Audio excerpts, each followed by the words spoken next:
In this video, we will be showing you how you can fix your Eufy live view that is not working. First is to pull down on the device list in the Eufy security app to refresh the device status. You can also force stop the app in your phone settings and then reopen it. You can also switch your phone from Wi-Fi to mobile data or a different Wi-Fi network to determine if the issue is with your phone's current network. And also perform a full power cycle by unplugging your camera, the home base, and router for at least 30 seconds and then plugging them back in. Now, if that doesn't work, you can try this network and connectivity troubleshooting.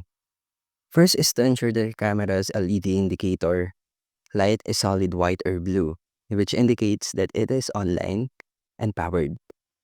Next is to check the Wi-Fi signal strength in the app settings. So if the signal is weak, move the camera or router closer or use a Wi-Fi range extender.